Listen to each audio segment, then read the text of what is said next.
It was such an unexpected turn of events.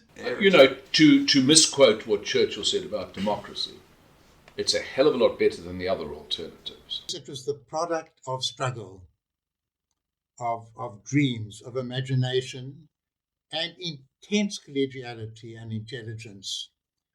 The Constitution still is the glue that holds the South African society together.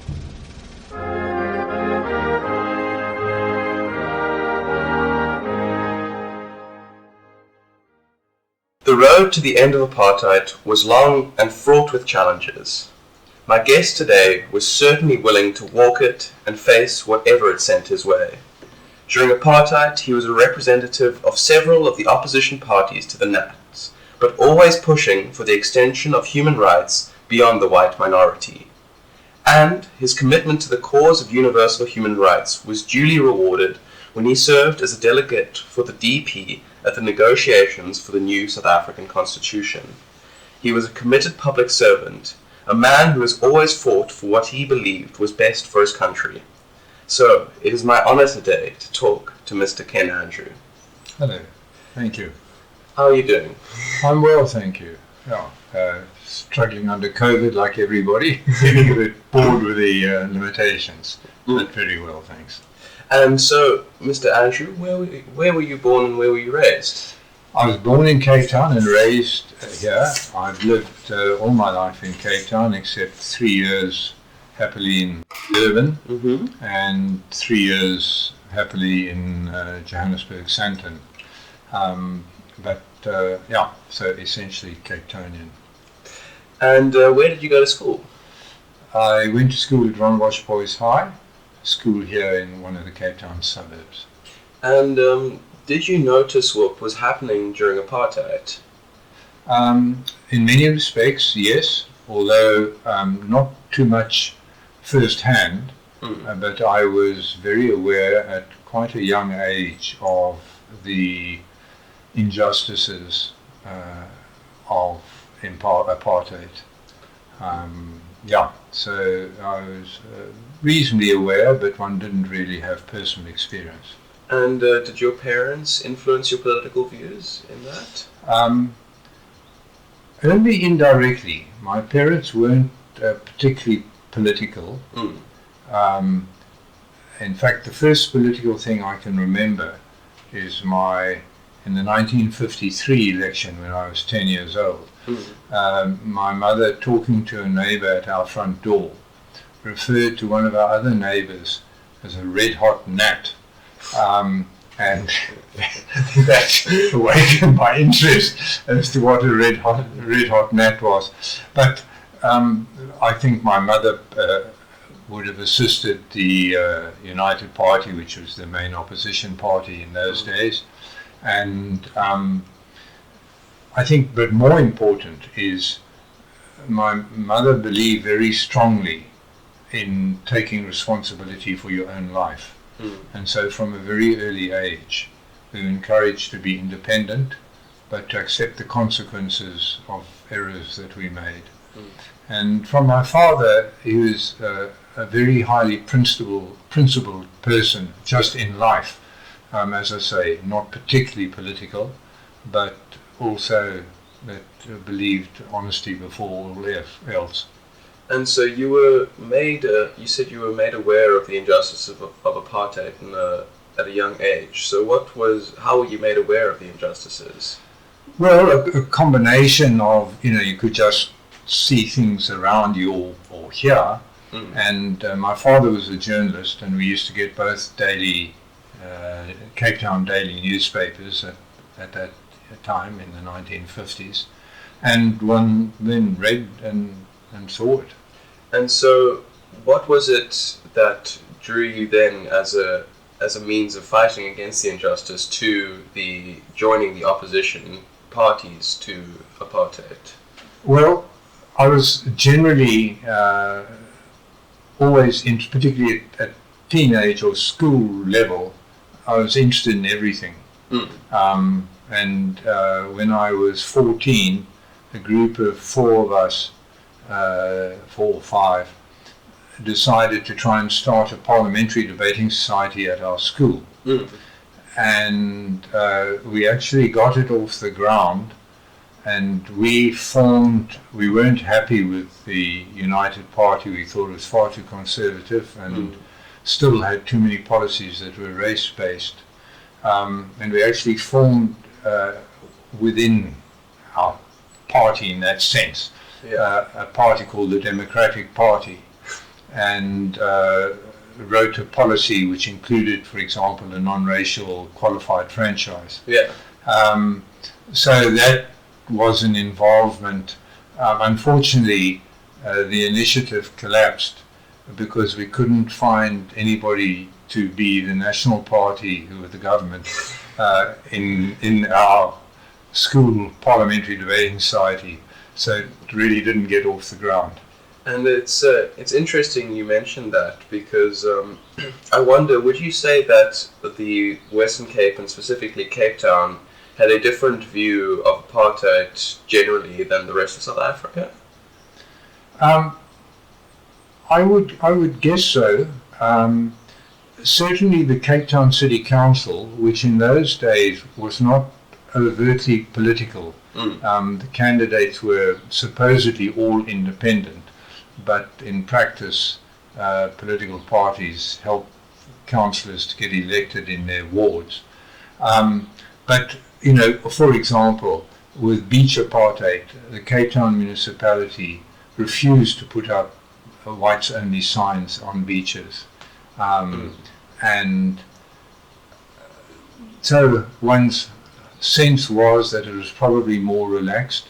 But I only lived in Durban sort of 10 years later, and in Johannesburg 10 years later thereafter. So in terms of direct personal experience, I couldn't say in any expert way, but one suspected though that it was a more relaxed attitude towards racial mixing and so on. And so I wonder, what was it like for you being a member of the opposition to the National Party? At what stage? From when you enter politics formally as a public representative, yes, and so on. Yeah. Well, we had a clear mission of what we were trying to do, and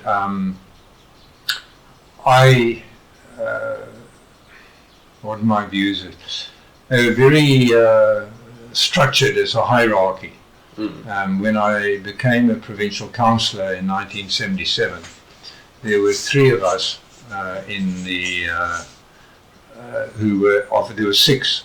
The Progressive Federal, what was it then? Progressive Federal Party became the official opposition, and then ousted the United Party. And there were three senior, sort of generation older than us. There were three of us in our 30s, and there were three who were sort of in their 50s or 60s, who were in fact all city councillors as well, because in those days people could be a city councillor and a provincial councillor. But the impression of the National Party members, a combination. They were extraordinary obsequious towards their leaders.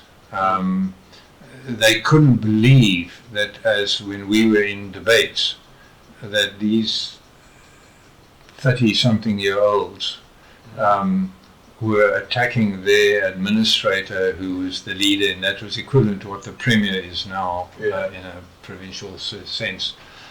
They were absolutely aghast that we could dare to, without first sort of bowing and scraping and apologizing to differ, to actually go in a full frontal mode. And I had actually a rather unfortunate, or very unfortunate experience. The first major debate I took part in, which was on the budget, or the supplementary budget with the finance.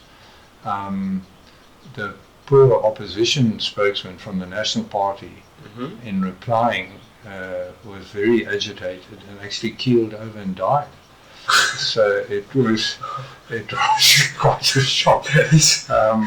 Poor man, and from the little interaction I ever had with him, because I'd only been a counsellor then for 3 months, 2-3 months, so I'd had very little interaction. Really seemed a rather, a very nice, pleasant individual. So it certainly wasn't something that gave one any sense of satisfaction. Yeah.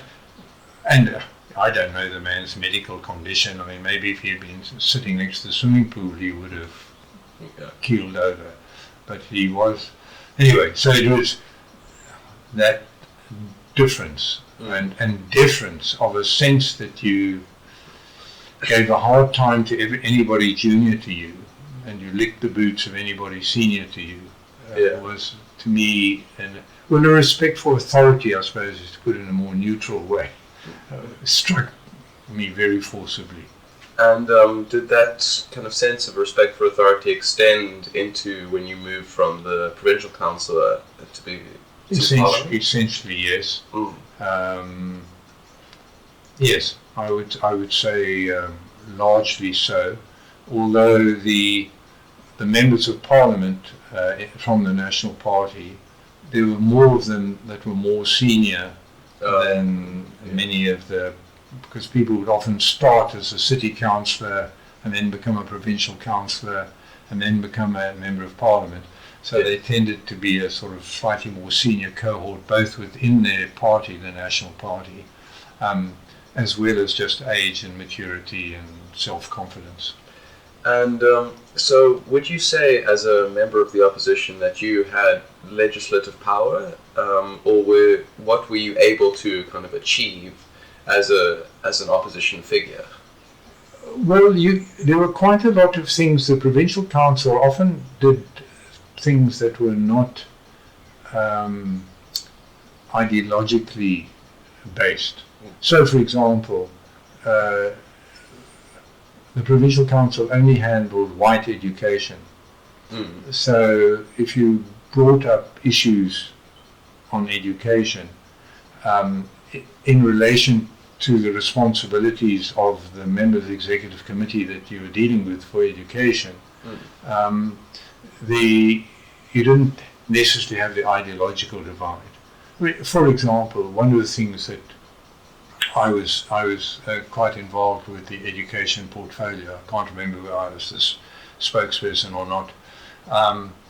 Was injuries in schoolboy rugby, and well, not me alone, but helping to give it a higher profile resulted in changes and then in rugby across the board in terms of concussion and collapsed scrums with neck injuries and various things. So, there were that kinds of things.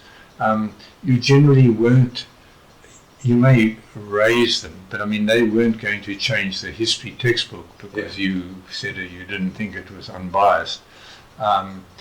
So one was able to achieve things pressurizing. I mean, one of the extraordinary things, now we're talking about the late 1970s, because we still had the white and coloured labour preference area policy, so that essentially black people could not come to the Western Cape or come and have employment unless they could show that there was no white or coloured able and available to fill the position.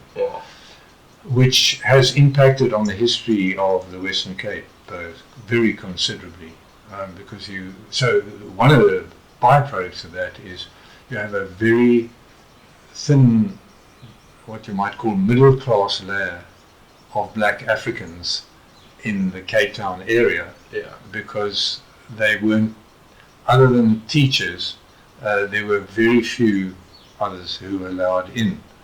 But an example of the sort of thing that would happen, which I took up in the provincial council, was they wouldn't allow black African nurses,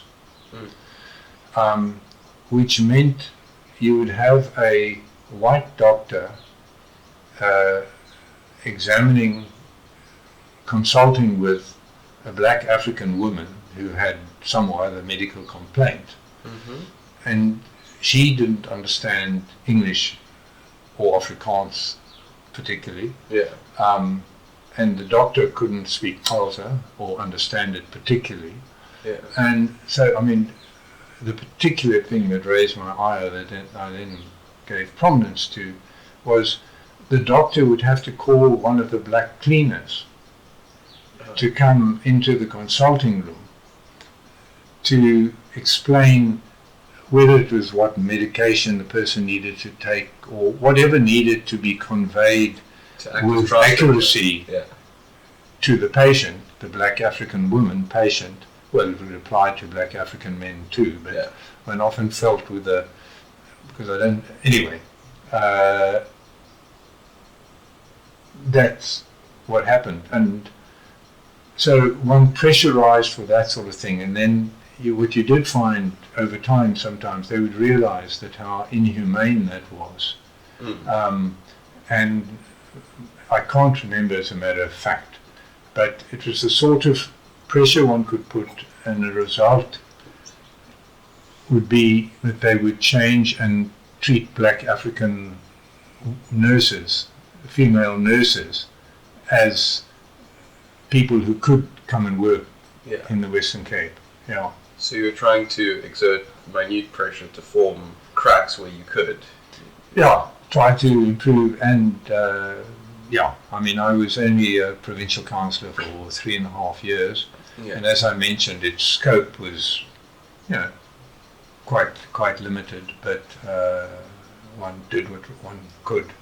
And so how did your career as provincial councillor and then MP lead you to eventually to the negotiating table for the new South African Constitution? Well, prior to the, I decided, because I had never set out to actually have a political career as such. And after about 3 years and as a provincial councillor, and I also had worked during that time, well, in fact, the early part, the first 1.5 years or so, I worked as a regional director of the Progressive Federal Party and subsequently as the executive director at the national office. And I decided I would go back to a business career. And then the Member of Parliament for Gardens, Cape Town Gardens, who was a man, Dr. Dennis Worrell, he was the Member of Parliament for Cape Town Gardens. He was then going to become the chair of the President's Council, which was the new body that P.V. Botha, the Prime Minister, was going to be creating. And so there was going to be a by-election. And it was a seat that the National Party in that recent era had held quite comfortably. And so my wife and I chatted and said, well, look, before I go back into business, let's go and fight this election and have a bit of fun. Which we proceeded to go ahead. I got the nomination from the PFP, and before the by-election took place, the P.V. Botha called a snap general election. So what was going to be a by-election then in April 1981 became a general election. And as I had already started working and so on, and it was considered by most people to be a no-hope, went ahead. And then my opponent was Dr. Dawie de Villiers, who he had been a National Party Member of Parliament, and then he had been the South African ambassador in London, in the United Kingdom, and then he had come back and was the Minister of Trade and Industry, and so he was a bigwig in the National Party establishment. And well, I managed to win the election, I believe, I'm told, I've never bothered to check it. Somebody said it was the first time after 1948 that a National Party cabinet minister had lost a seat. So that propelled me into Parliament, where I then stayed for 23 years. Yeah. And then, as a member of Parliament, you had your duties and you tried to perform them as best you could, and presumably to the extent that people felt you were doing a good job, you offered more responsibility, and I became chair of the Federal Executive and the Federal Council of the PFP, etc. And then when the negotiations started, the first CODESA, Jacques de Beer, who was the leader of the party of what was then the DP, asked me to be to lead the DA team in the working group. I think it was working group 3, which was dealing with the transition. Yeah. And so I was the leader of the DP delegation to that, and was quite involved. I was chair of the steering committee at various times of that working group, and we had a lot of on it. For example, we had Arthur Chaskelson, who became the Chief Justice. We had Thabo Mbeki, who became the Prime Minister. At various times, we had Davy de Villiers, with whom I might say I got on well. There was never animosity between us, and I respected him. And I also respected him because I thought he and Pip Botha of the senior Nats, when the Conservative Party broke away, that they were the only two who tackled the Conservative Party head on and said, "You're quite wrong. We've got to do it a different way. It's not acceptable to continue what has been going on." Whereas most of the other National Party people took a line in debates of saying to the Conservative Party, "We agree with you, we would like that, but it doesn't work, or we can't make it work." Yeah. So I had respect for Davy in that regard, as well as being a pleasant individual. Sorry, I got sidetracked now. So we're at the first CODESA working group 3. Okay, no, so those were amongst the people. Then, and so I played I was involved in all of that. In those days, from the beginning of CODESA, you may not know that, but Jacques de Beer was asked to open it. Because in many respects, from different angles, the National Party, I think, accepted our integrity and our good intentions, even if they didn't agree with our policies. And similarly, the ANC.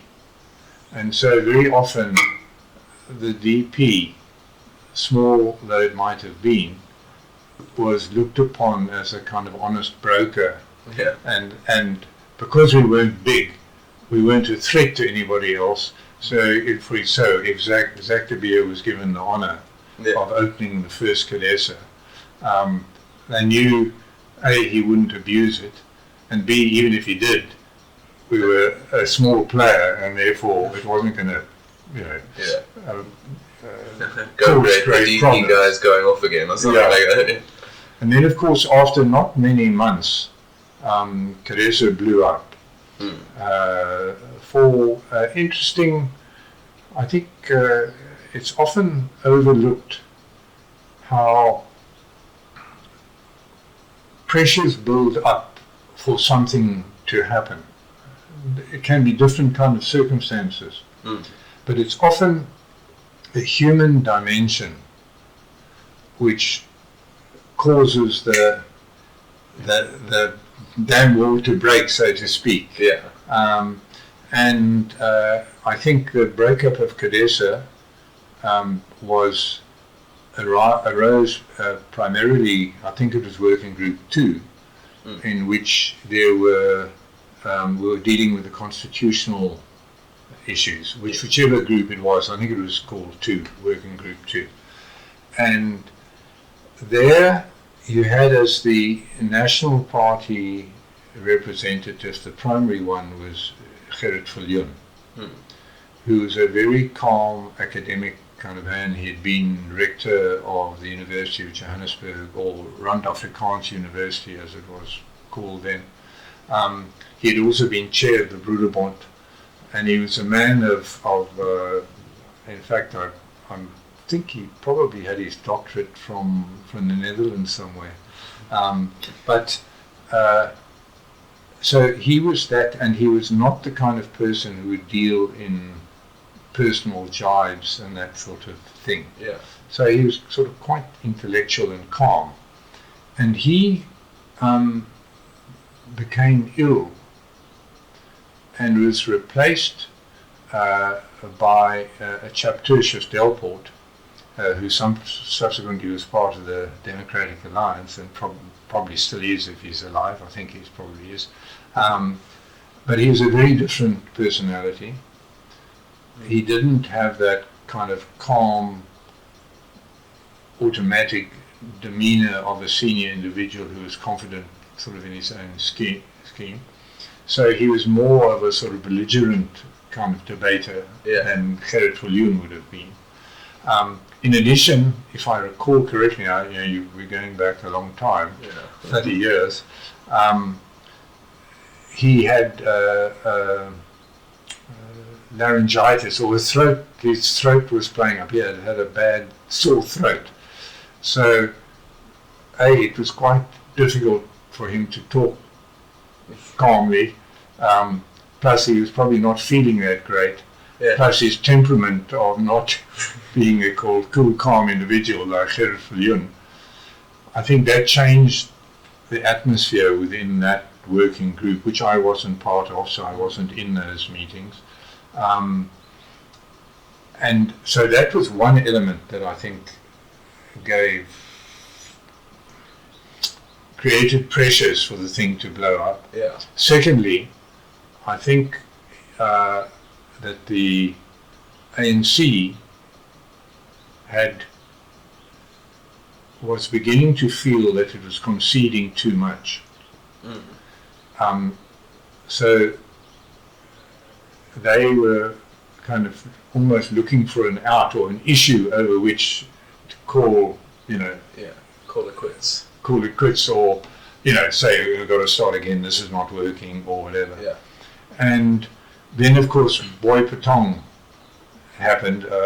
Are you familiar with Boy Patong? Oh, there was got to be careful with my words, but there were in a Boy Patong, it's somewhere in the Gauteng area, or Transvaal as it was, which is a black African township. Yeah.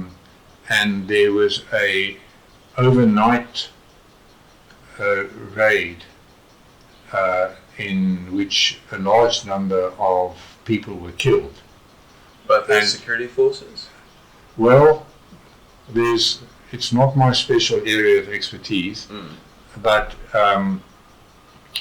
the allegation on the one side was that it was Inkatha MPs armed by the security forces who attacked ANC and UDF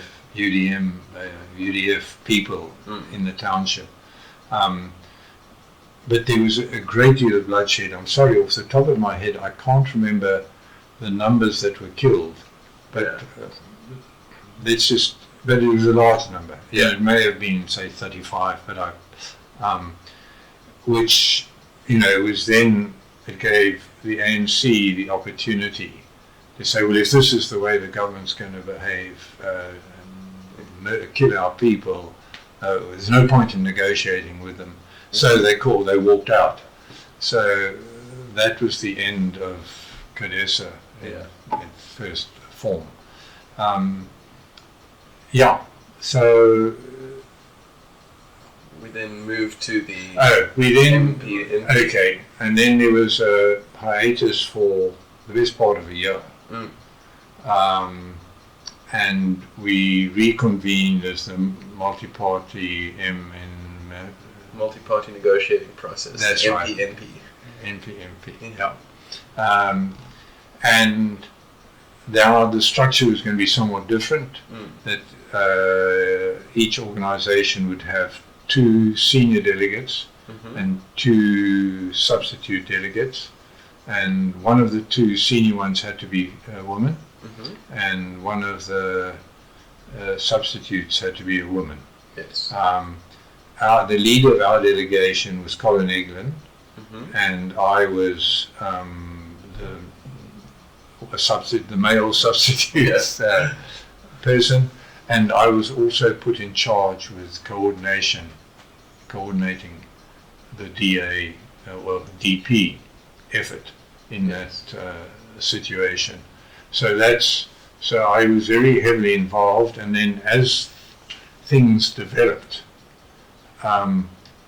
there were subcommittees created to look at various aspects of the Constitution. And I was responsible for coordinating the activities of the various DP representatives on committees, as well as being on some of the committees myself on and off.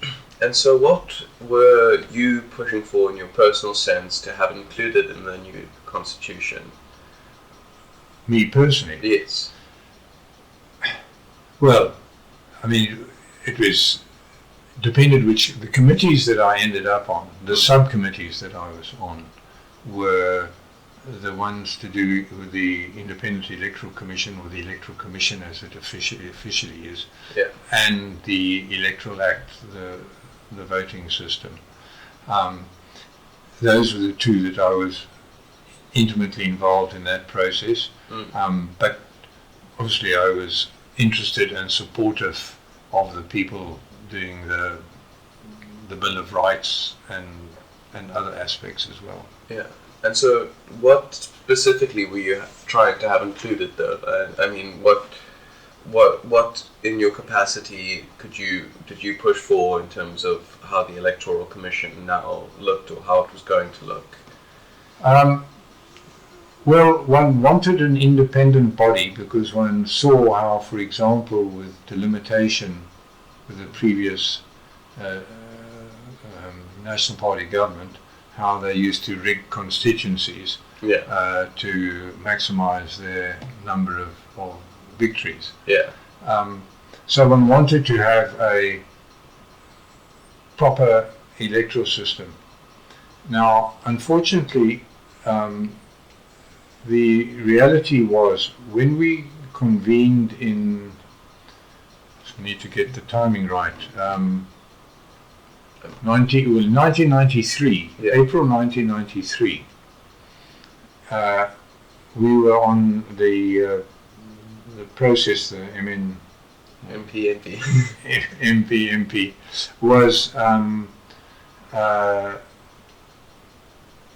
was in recess until the second half of April. And in the first half of April, Chris Hani was assassinated on Easter Saturday. I'll always remember it because I was actually running the Two Oceans Marathon. And as I was running down from Chapman's Peak, someone from the side of the road, who may or may not have recognized me as a politician, shouted out, "Chris Hani's been assassinated."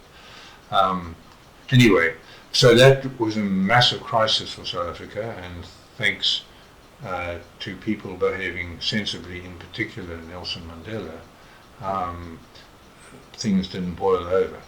But you had by that stage a situation in which everybody knew that the National Party were not going to be the government for a great deal longer. So you had a lame duck kind of government. You also had a system that one needed to get on, because until we moved to the situation where they talked of sufficient consensus, which in practice meant the ANC and the National Party came to an agreement on something. Yeah. I mean, it went through the process, which in fairness, there was no particular reason for it to be different.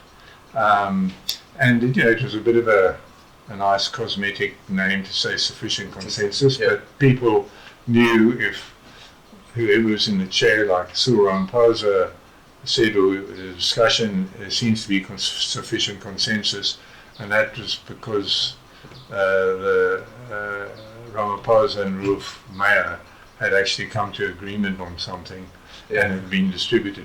But in fairness, it did give people were not excluded from the opportunity to express a view and to try to influence others. But if you're the minority, you can't complain if the majority, and it isn't an obvious abuse of power or anything. Yeah. But the process is quite slow and could go on forever almost. And I remember Joe Slover, who was representing the Communist Party there. Both the National Party and the ANC were quite smart in making sure that they were heavily overrepresented. So, I mean, the national, you had the ANC there, you had a Communist Party delegation, a Natal Indian Congress delegation, the Transvaal Indian Congress delegation, you had a COSATU delegation, and probably some others that I've forgotten. And on the National Party side, you had a National Party delegation, you had a National Party government delegation, and then you had various homeland leaders, some of whom were quite pliant, others who weren't necessarily so. So one got to the point, and I remember Joe Slover saying, we have to set a date now of when there's going to be an election. Otherwise, it's going to be an uncontrollable situation.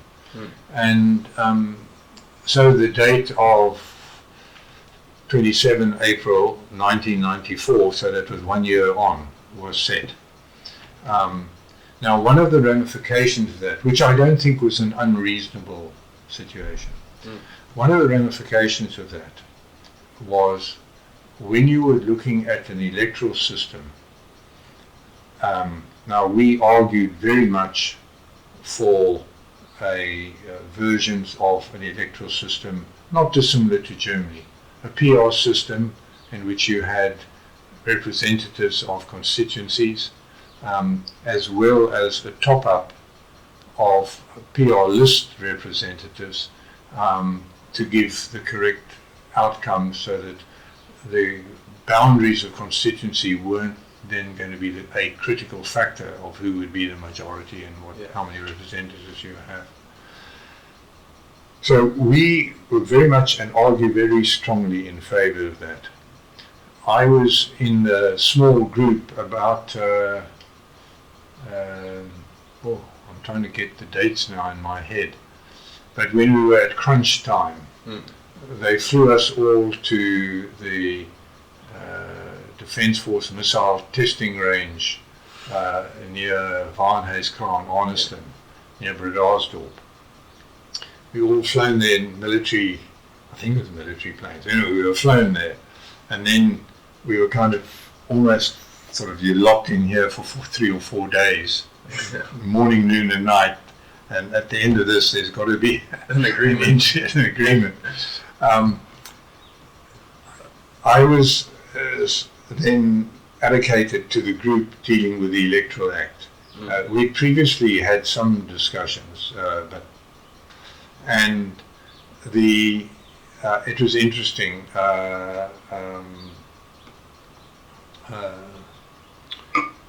The ANC representative was a chap, Issa Pahad, who subsequently became a minister. But, and I've forgotten the word. What's the word when you say he was always considered to be Thabo Mbeki's mock bulldog? Anyway. Pitbull? Sorry? Pitbull? Pitbull, that connotation. Yeah. And the National Party representative was the chap Alec van Bedal, who had been, and maybe was, at that time, but for a long time he was the chief whip of the National Party, and he was considered a real hardliner and a real operator, because he was one of P.V. Botha's men who'd come through the ranks. A lot of the National Party members of Parliament they joined as junior organisers in the National Party, and then became senior organisers, and then became members of Parliament. It was almost a kind of career path, which naturally didn't exist for the Progressive Party, because they only had one seat for 15 years. So anyway, they were the two, and we were debating for a mixed system of PR and constituencies, and they, quite frankly, I didn't get the impression they'd given as much thought as they should have to the whole thing. And we broke for tea on one of the days, and without having come close to agreement. And when we reconvened, Van Bedar and Pa said, no, it's sorted out, this is what it's going to be. A pure closed list PR system. And my reason thinking about it was a dominant feature in Pahad, who is also a Communist Party member, mindset was, and remains so in the ANC, we want to control everything from head office in what I think by those days was Shell House, and now the Tully House. That mindset down to the lowest position. We want the head office, the politique bureau, whatever they call it. I'm not a political scientist. I've only ever done science and business. But so that kind of appealed to him. Alex van Bedar, quite frankly, I don't think he fully grasped the fact that you got your fair share of seats if you had a mixed system. And from his own history of knowing how his party had rigged the constituencies in the past, he felt that the ANC would do exactly the same. And I think he also had a feeling that within a parliament, a constituency member of parliament would be considered as being of greater value than a PR member. So if you had a system in which an overwhelming majority of ward or constituency representatives were ANC, but to make up the whatever percent the National Party got were going to be PR, that you would have, even irrespective of how the numbers added up, that because of the overwhelming predominance of ANC constituency members, they would be sort of carrying more weight just for that. So he'd obviously gone along with it. We managed to get into the Constitution, and probably with the help of others. I don't want to now claim, we got it. That would apply for the first election, but afterwards a commission would be appointed to look into the situation and come up with recommendations. Now, in fairness to this whole thing, you had 1 year to an election, you had a lame duck government, you had thousands of both South Africans and ANC returnees from exile who didn't have ID books. There was no voters' roll. Now, if you're going to have a constituency-based or a mixed system with constituencies, you've actually got to have registered voters and a voters' roll. Otherwise, you can't delimit where the constituencies are going to be.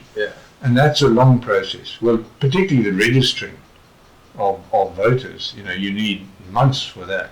So if you're going to have an election in 12 months' time, that wasn't a practical proposition. So we did get in that it would be looked at after the election. But that's how that's how it evolved and developed. We did get a number of things and that we wanted. And in saying that, that's not to say that everybody else didn't want them, and I can't honestly remember. But I don't think we had too much resistance, and that was having a taboo period of electioneering for, I think it's 48 hours before the polls, because one was terribly scared with all the emotions, just in general, and the diversity of our population, that you could end up with really big problems. We also had the concept of an inner boundary and an outer boundary of a voting station, to create breathing space, so you didn't have, party officials running around inside the hall where people were voting and so on. Yeah. Which has, for the most part, worked pretty well. If you look at the elections we've had, on election day, there has been relatively little, in fact, very, very little kind of violence on election day. I mean, the violence that takes place primarily is ANC aspirant candidates killing other aspirant candidates because they want to be the candidate, particularly in an area where they know they're almost certain to be elected. So that was a very good move, and generally subject to their ideological persuasions. One of the very encouraging things in the first few years, I'd say, well, in the negotiation and say about the first 3 years, was in the discussions and negotiations one was having, one was looking at what was best practice in the world, which was very encouraging, and what became very discouraging was as various other factors came into play, in particular aspects of corruption, the big one, starting one, of course, being the arms deal. But there were others before that too. Then there was less of that, and I was reminded how the ANC moved from taking a thing like, say, school education and looking whatever they considered to be best practice, whether that be China or Sweden or Brazil or whatever,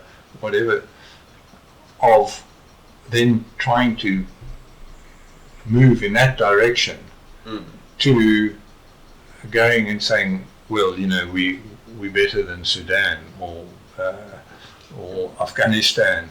And that reminded me so much of the National Party. In fact, the similarities are enormous on many aspects, but that one would criticize them for the very poor level and lack of resources for black education.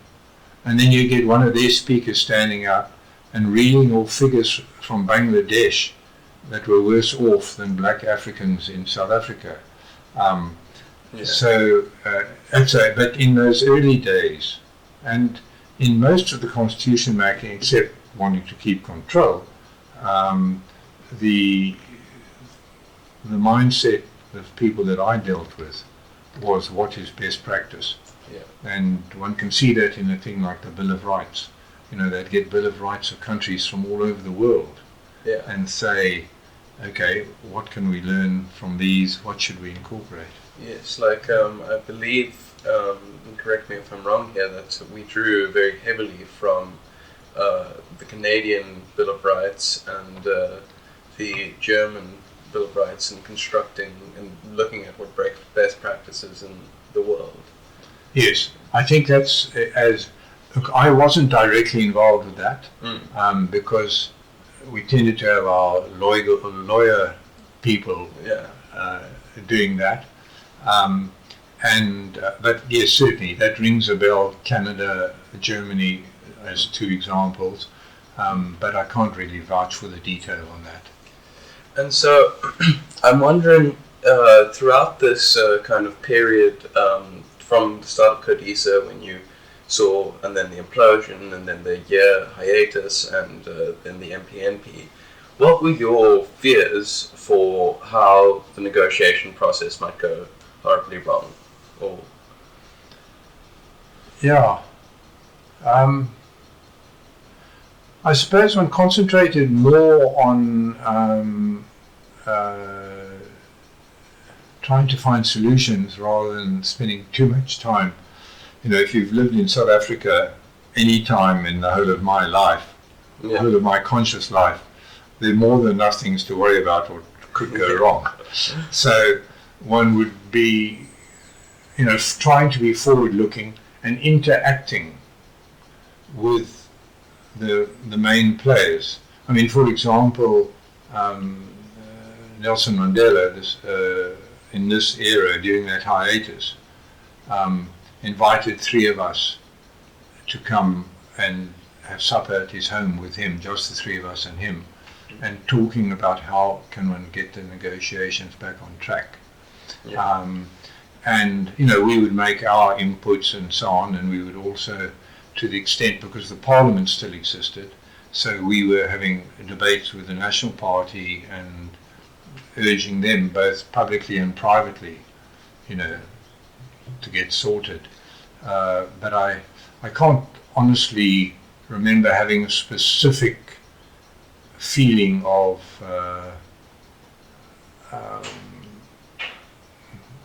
what, you know, a main big concern. I mean, obviously, there's always been the concern of kind of racial warfare, to put it in a simplistic terminology. Yeah. And, you know, that's always a subliminal danger for a country like South Africa. But there's nothing sort of one direct thing which I thought, that's what I was trying to avoid. We were trying to get the new constitution because from the formation of the Progressive Party, from the very beginning, I mean, there were 2 documents produced by a thing called the Martino Commission, and very strongly on constitution and having a constitutional assembly to draft the constitution were key elements from the formation, well, as soon as they had time to start articulating policy, which would be 1960, 1961. And so then maybe it might be more insightful for us to talk about what you were hopeful for and how the negotiations could go. Yeah, you mean just what would happen after the constitution, or how the negotiations would go? Both. So how? Yeah. Well, one was wanting to. I mean, I don't like labels. You know, I take. If I'm going to give myself a label, I'd say, well, I'm a Democrat first, or I want to be a Democrat first. I want to be a liberal Democrat, but I'm a fairly conservative in some respects. So that's where I sort of bracket myself. So that's the sort of things that, you know, for example, having a federal system, so you have a multiplicity of sites of power, those sorts of things. Those have always been things that one has worked towards. But, you know, if you bear in mind, the Progressive Party had 1 seat for 13 years. The biggest it ever got was getting 20% of the vote, of the white vote. Yeah. Was the biggest it ever got. So in a South African context of that, you know, you're talking about the biggest we ever got in that era was, what would be about 2% of the population. You know, so, and the other thing which was in which Colin Eglin was an absolute master is when you're a small player in the negotiation and you want to achieve as much as possible, you are very foolhardy if you shout from the rooftops every time you have a success. Because it's in effect saying to the big players, I was right, you were wrong, you know, Yeah. which can be extremely irritating to anybody. So the key thing was to put alternatives on the table and in a formal way and in informal ways have discussions with people from both sides trying to help encourage compromises and the best possible outcomes. And if you read various people who studied a lot of this stuff in detail, around about that time, they will mention what a major role Colin Eglin played in the whole process. But there's no one thing you can say, we'll put Colin's name on that, because that was not the way to achieve as many good results as possible. Yeah, you didn't want just the one thing, you wanted a small amount of many different things. Yeah. And one of our, in fact, our substitute, the other substitute negotiator was a woman from Port Elizabeth, Mary Ann Finnemore, I think was her name. I didn't know her well, I only really met her there, who I think her field was human resources and labour related things. And I can only remember half of what she told me, but she made the point that when you're bargaining, you should try to avoid position bargaining. And I've forgotten what the opposite, what the other category, but I know what the intention is. That position bargaining is, I say, I think we must do X. You say, I think we should do Y. And then we start arguing. Yeah. As opposed to saying, I want us all to achieve this goal. Yeah. Are we in agreement, or is there a different goal? And very often, your goal is the same. Yeah. And once you've agreed your goal, that becomes the focus of the argument or the debate or the discussion of how you achieve that goal, as opposed to my position won and your position lost. Yeah. And I thought that was a very valuable insight of hers. And I think it was the kind of role that Colin Eglin was playing, because he was also on the executive committee of the MPNP, which meant he had a lot of contact with a lot of their key negotiators from, I think there were only about 8 or 10 people on that committee out of the scores that made up the whole thing. And so, you know, the chances for a little chat over a cup of tea during the tea break and that sort of thing were there, which I'm sure that he optimized.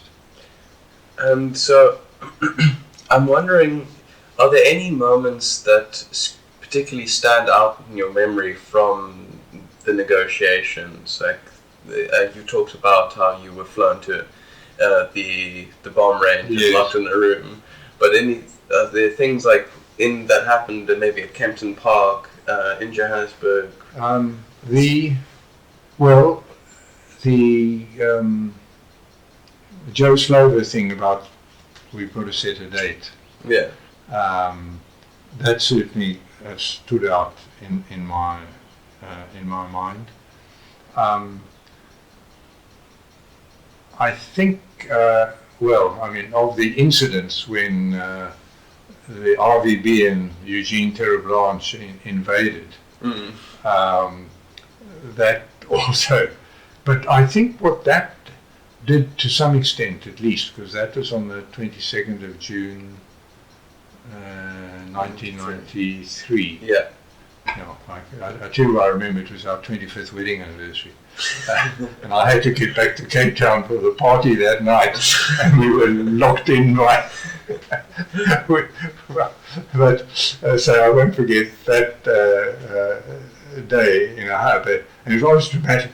But I think it also, made people realize, look, we've got to get this sorted out. You know, you've got this right-wing, well, I don't know why, they always talk right-wing and left-wing, which always irritates me. And almost by definition, right-wing is wrong and left-wing is right. But, yeah, so I think that added, and I can't honestly claim, I mean, there were other little things. One of the chief, the manager of the process, not the political, the organizer, was a chap, Terence Eloff, who was a doctor, I think. He was a predicant. He was a minister, church minister, and he subsequently became the rector of University of Northwest, I think, which used to be University of Pretoria, combined with Mvabate or Botswana. On one occasion, he said to me, I saw him at a tea break, after we'd broken up in sort of disarray, and they now, the executive committee, were going to meet. And as we were walking back, I saw him and I said, Terence, what's happening? And he said to me, Haka Geaka, which I'm not sure whether it's good for broadcasting. It means something's going to hit the fan.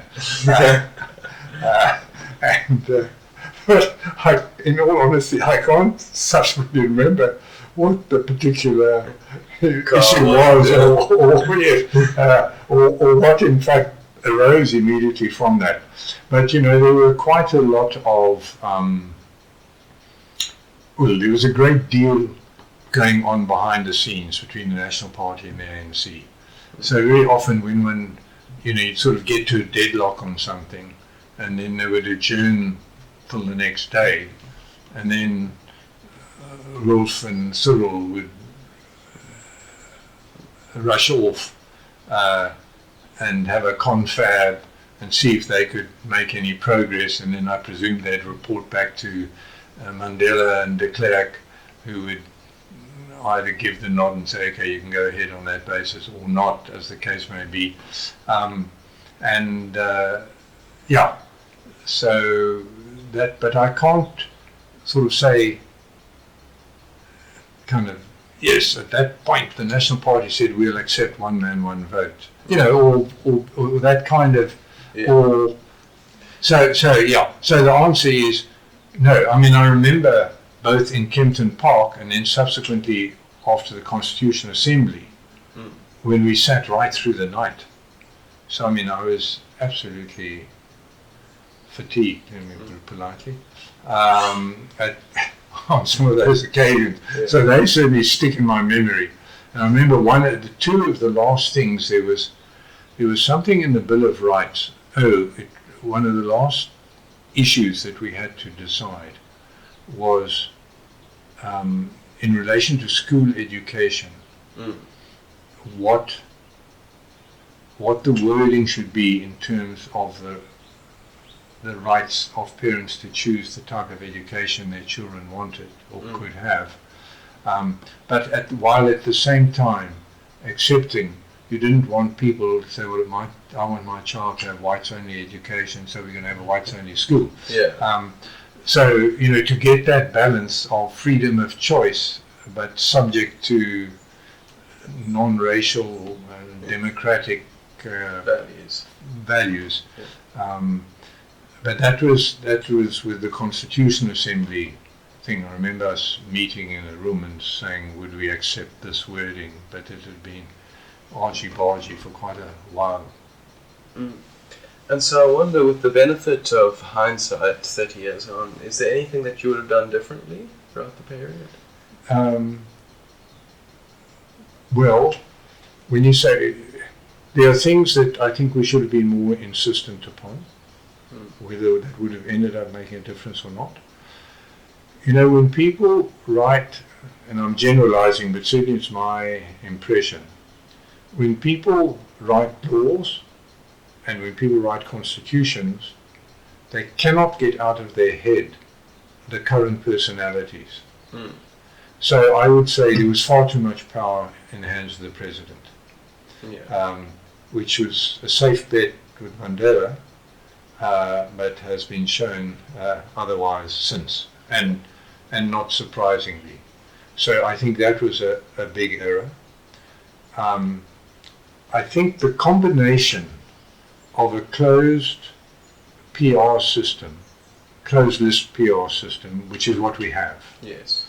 together with a provision in the Constitution that if you cease to be a member of the party that nominated you, you cease to be a member of Parliament. Yeah.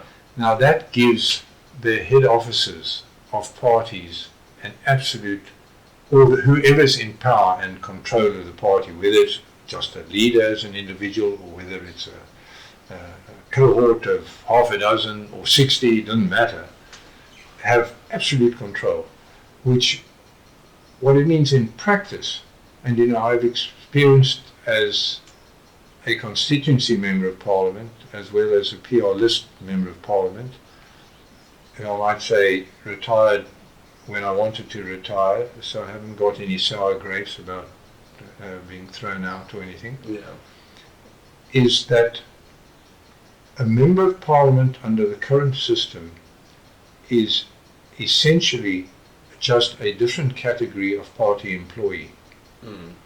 And that is very bad for democracy.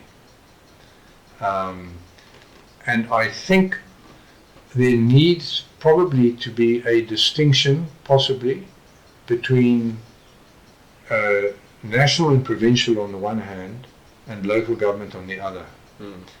Because there was we did away with that lose your seat if you change your party. I think that there should be requirements, and you and I are not writing in the new constitution now, but saying that at any given time at least 5 members of Parliament or at least 30% of a political party's representation have to break away simultaneously. So you can't just have wild cards sort of jumping around. And we did have that for a short while. And one of the reasons were you'd find somebody who hadn't behaved particularly well and was going to end up being thrown out of their party. And I can think of somebody who was in the DA, who then breaks on the party, forms, in this case a male, his own party, and then in fact you get all sorts of perks, far more than an ordinary member of Parliament, because you are now a party in your own right. You're entitled to a party secretary, a secretary as well as X and Y, you get extra officers, and so you go from a reject to having more than you ever had before. And then, of course, come the next election, you have to produce or you go, but nevertheless. So I think one does need some parameters, but I think as it is a disaster. And people talk, for example, currently about, is the ANC going to split? Well, the fact of the matter is a high proportion of the ANC members of Parliament, well, certainly when I was there, and I have no reason to believe it's any different, their employability in other jobs is minimal for the vast majority of them. So that if they cease to be a member of Parliament, they are virtually unemployed or are, in some kind of informal sector activity. And I'm not talking about corruption or crime. So when people say, well, given, there's not even a debate. The ANC leaders themselves talk about factions in the party. Now, I don't mind people within a party, within a certain range, having differences of opinion. I think it's quite helpful that you debate, are you in favour of capital punishment, are you against, are you in favour of basic income grant, or are you against? You know, Yeah. so I don't have a problem having, but when you have factions, which is essentially people saying, I'm locked in, my faction, right or wrong, kind of thing. Yeah. And people speculate and say, well, you know, surely the ANC is going to split any day now. Mm-hmm. But the fact is that under the current system, within a political party, if you have a split 51%, 49%, whoever gets 51% gets 100% because they expel the 49% Yeah. and replace them with their own people. So unless you're prepared, unless you're absolutely confident that you are the majority, it's a high-risk game to look at breaking away. Now, what is far more likely, in my view, if it were to happen, although I always said, going back to National Party days before the Conservative Party, that gravy, that you get the perks and privileges, is a very strong glue. Yeah. And people don't generally break away all that easily. But if it were to be on the cards, then I think it would happen just a few months before the next general election, because then people will say, look, we can actually survive, we'll get some pension money and so on, we can survive without our MP salaries for a few months, and then presumably if they're confident that they can actually get quite a lot of votes, they then back in employment. And if they're not confident, they probably wouldn't dare. So how that's going to pan out, I don't know. But in terms of getting back to the Constitution, I think it's a very big weakness. To me, that thing of presidential power and the issue of closed list PR together with leave your party, lose your seat, are big problems. And so, on the other hand, I'd like to ask you about what you're most proud of having contributed in your own personal sense to the democratic South Africa. I'm not a history maker, not a historian either. I was very proud of the fact, as a result of questions that I asked in Parliament in relation to influx control. Now, because of we had the biggest problems in the Western Cape with the treatment of people coming largely from the Eastern Cape, because of the preference policy, white and coloured Labour preference policy. But still you had schools. I remember being one night out in Crossroads area, which was the biggest informal settlement in those times, when they were rounding up people and putting them on trains back to, or trucks, I can't remember quite honestly which, back to the Eastern Cape. And this is in the sort of middle of the night, 11 o'clock, midnight. And I remember speaking to one of the policemen, and he said, "Oh, Mr. Andrew, I think it were trucks. We'll drive them to Transkei and wherever they come from in the Eastern Cape. But I know they'll be back before we are." Anyway, but I asked a question of Piet Koenhoff, Dr. Piet Koenhoff, who's the Minister of, it's in effect Black Affairs. I think it was probably called, they kept changing the name. I think it may have been called Cooperation and Development at that stage, but the name's not important. He was the Minister in charge of Black Affairs. And I asked a question, and I got the answer that 45% of black African people in the Western Cape were here illegally. And I think, look, there were numerous people pushing for the pass laws to be scrapped, including the PFP. But, you know, the Black Sash and the Institute of Race Relations, you know, you a list as long as your arm, the UDF, etc. So it wasn't a unique position of ours. And there were lots of people pushing for it. But I think that answer to that question helped to make the penny drop in government that this is a futile exercise. You know, we're supposed to have 0% illegal.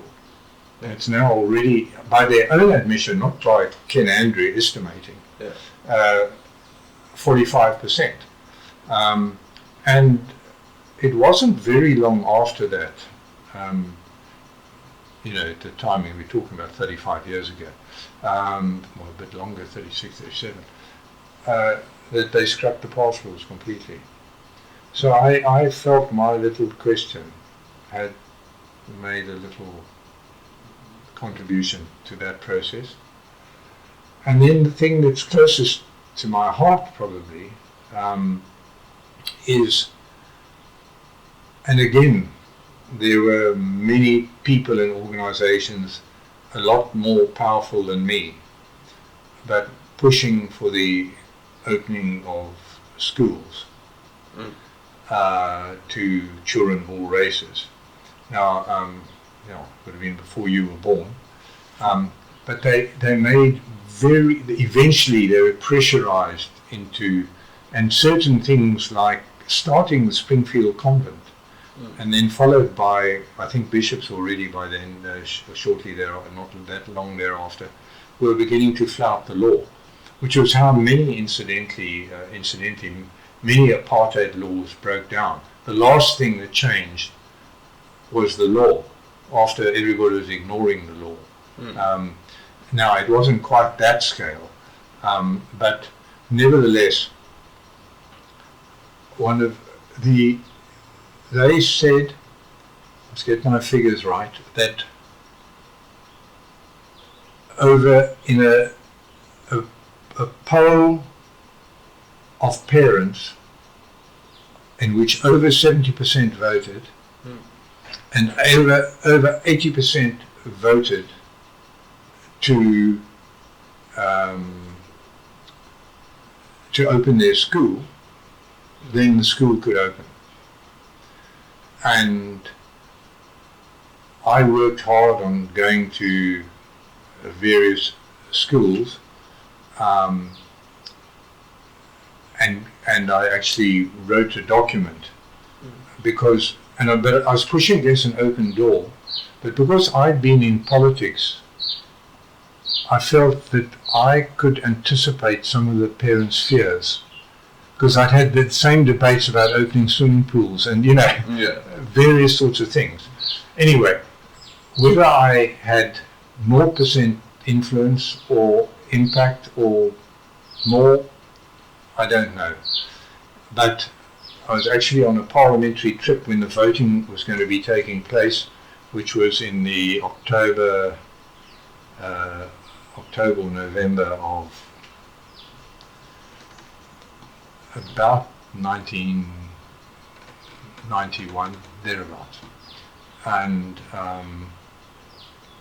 the voting came in.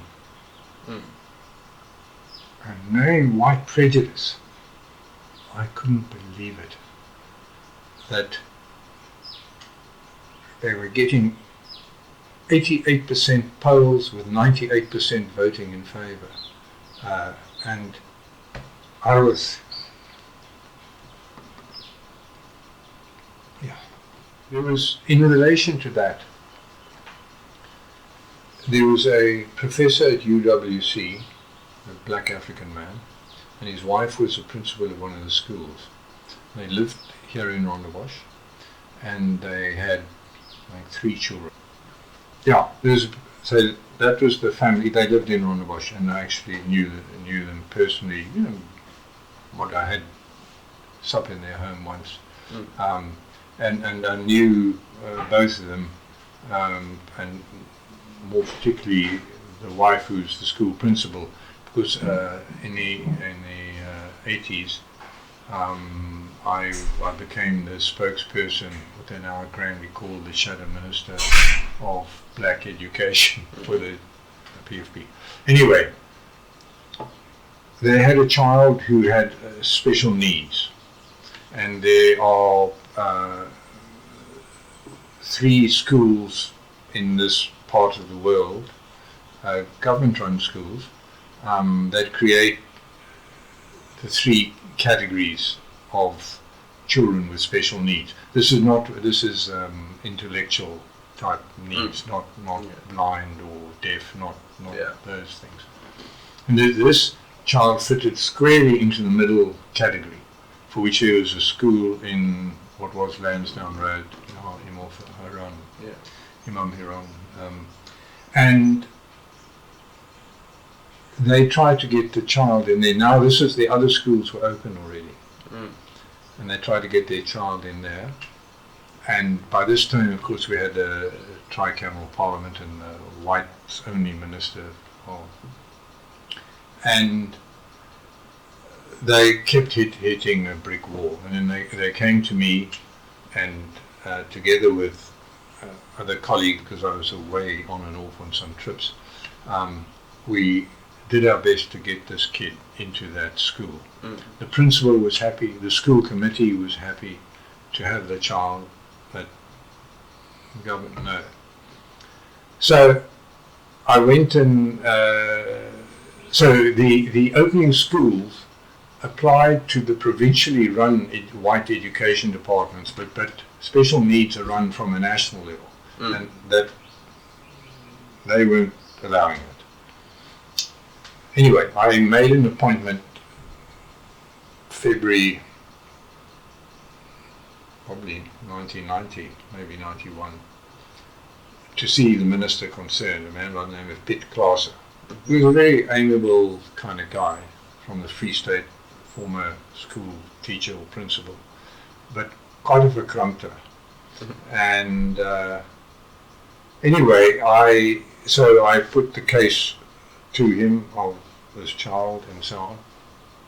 We had a discussion for about 45 minutes, and he said, look, I'd love to help you, but I can't, it's just not our policy, caucus and so on. This was after about a 45-minute discussion, probably wandering onto other topics here and there. Yeah. And I then said, so I said to him, well, thank you, Piet. You have been honest with me, and I will be honest with you now. So she was probably about 92 already. I said, I'll tell you what I'm going to do. I'm going to take the child, and I'm going to tell the BBC and the CNN and whoever that I'm taking the child to the school gate, and then let the principal come out and say, no, we can't admit the child, the department won't let us. So after a 45-minute discussion, he said, well, no, that was prior. So I said, you honest with me, I'll be honest with you. This is what I'm going to do, and I'm playing open cards. I'm not going to do anything behind your back. Oh, no, Ken, no need for that. No need. So I said, well, you give me no option. He said, give me a bit of time and I'll sort it out. So I said, what do you mean by a bit of time? So this was February, I said. He said, oh, well, give me till the middle of the year. So I said to him, all right, Piet, are you giving me your word that at the start of the third term, which was always in July, at the start of the third term, this child will be admitted to that school? And he said, you have my word.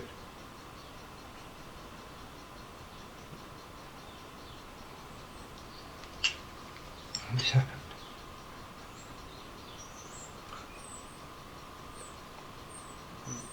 Sorry. Don't worry. That. So, I want to ask you one final question, Yeah. and we can bring it forward to today. And I'll preface this by saying that I've recently noticed that the South African Constitution has been subject to a number of attacks which I don't think it had been subject to before. And I think what's aiding this is maybe that the younger generations no longer feel as though the Constitution is their document. And so I'm wondering, do you think the Constitution, South African Constitution, is still relevant? And if so, why is it? Yes, I think it is relevant, and I think it's. I've indicated the parts that I think should be changed. I think there are two other things that should be changed. One is, I think that the way that trials such as those of Zuma take place, and I have no legal background, by the way, make a mockery of the law. That, to me, there needs to be some line in the sand where you say, look, that's the last time you change your attorneys, because, you keep, comes, and then, sorry, he's got a cold, he can't come to court today. And then, because the advocates have got busy schedules, they booked up for other trials. So the postponement in many cases is not for 3 days. It's sort of 4 months later. And then comes, and his lawyer says, no, we no longer represent Mr. Zuma because he, and so Zuma now, they said, well, have you got new attorneys yet? Maybe he has, maybe he hasn't, but now he's going to get new attorneys. Then the attorneys say, look, there are 2,000 pages of documents which we've got to study and so on. We need 6 months to look at this. So I just think that over and above the hollowing out of the legal system, of the process, hollowing out of the law enforcement agencies, such as the NPA, etc. Yeah. I think there's something awry. And not being a lawyer, I'm not going to suggest how you deal with that. But I think that's the one. So I don't think it's the Constitution. I think there are laws that arise from the Constitution. Your right to a fair trial, I think there has to be a kind of limit at which, if you don't exercise your right to that trial, then you lose out. And then the other thing that is most important of all, actually, is economic policy, which is not constrained by the Constitution. And we've had economic policy which, in terms of the National Treasury under Trevor Manuel, was fine until he was moved out. And I think the National Treasury has tried to hold the line as best it can. But the economic policies which discourage investment, discourage employment, and so the disillusionment is lack of jobs, increasing poverty, increasing unemployment, increasing inequality. That is what I think is causing, and then people look and suggest, because rather than saying we've got crummy policies, rather than saying we've got crummy policies, oh no, like Sisulu, or dear old Lindiwe. No, the Constitution, we hamstrung. I saw a newspaper headline, I haven't read the article, even whoever's the head of COSATU at present, saying free markets don't work. But we haven't had a free market, anything but. And it's getting worse. I mean, there are new laws on employment equity, etc., basic conditions of employment and so on. They make more and more stringent all the time. And then they're surprised that there's no, and proportions for BEE. I think for mining now, I think it's something like 26 or 30% you've got to give away. So people say, well, I'll go to Canada, I'll go to Australia to invest. Why should I invest? It would need to be checked, because somebody said this to me, somebody normally intelligent, but I haven't checked it out, that no significant mine has opened in South Africa in the last 10 years, which, as I say, I can't vouch for. I haven't done it, but I certainly, compared, if you looked at the resources boom in the first decade of this century, and you look at investment and expansion in Australia and Canada in mining compared with South Africa, it's like chalk and cheese. Yeah. Well, thank you so much, Mr. Andrew, for speaking to me today, and not only for that, but for the small part that you've played in letting me live the life I got to live and have the privilege that I had in the new democratic South Africa. So thank you. It's a pleasure. Sorry about the emotional bits.